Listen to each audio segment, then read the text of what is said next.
We've been saying for months that our southern border is out of control, that it's completely open. Just in case you think we've been overstating that, here's this.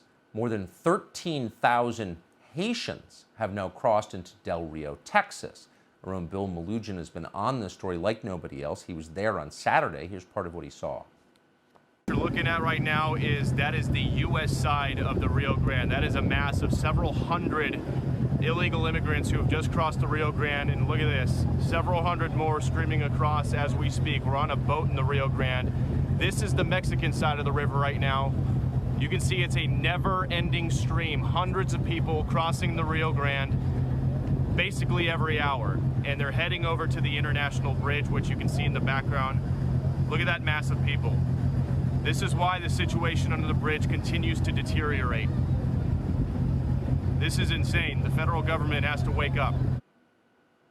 So a lot of questions here. Where do these Haitians come from? How'd they get here? How'd they afford it? But most pressing of all for Americans is, where are all these Haitians going?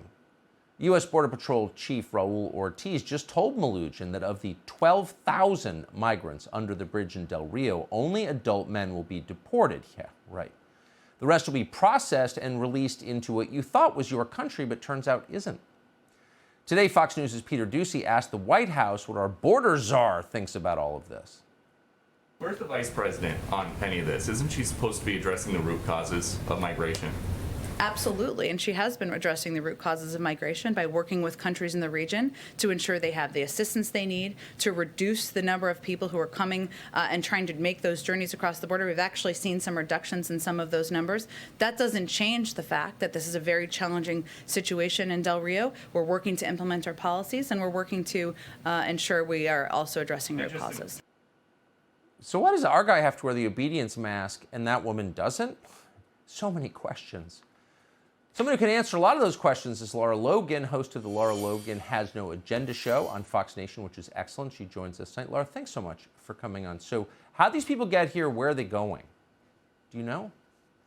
Well, you know, what's interesting about these people, Tucker, is that based on what they're telling Border Patrol agents when they're interviewed, many of them, in fact, if not most of them, have come from Chile and Brazil and countries like that. They're not actually coming from Haiti because they've been living in Latin American countries ever since the earthquake. So that's years now. And what they are saying is that the border is wide open.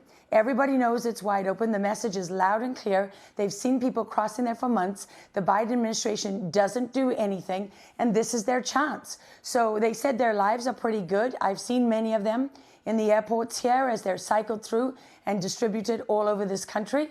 And they're well-dressed and, you know, very lovely people from what I can tell, you know, well-behaved, great families.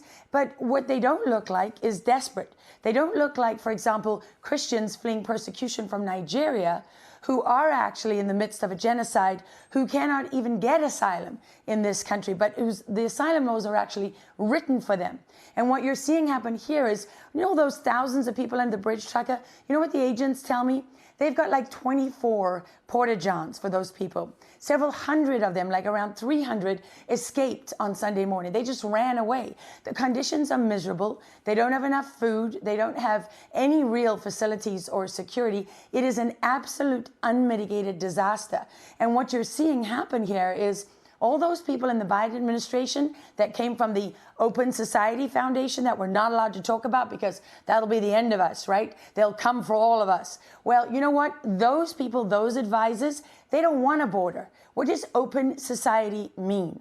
It means no borders, which means no America, right? No countries. That's why patriotism and the flag and all of those things are so evil today, right? They're automatically white supremacy and nationalism. Never mind that you can be, you know, an African country and be proud of your flag and your borders, or you can come from Kosovo or wherever. So what you're seeing is part of a much bigger political picture. It's not just about the border. And it's the same strategy as Afghanistan. Ignore, ignore, ignore, pretend it's not there and not happening. And the biggest thing here, Tucker, is that people keep using words like failure. They say, oh, they failed to act. No, they chose not to act. They chose not to act because they have the outcome that they want. That is such a good point, and bless you for making it. Lara Logan, thank you. Hey, Sean Hannity here. Hey, click here to subscribe to Fox News YouTube page and catch our hottest interviews and most compelling analysis. You will not get it anywhere else.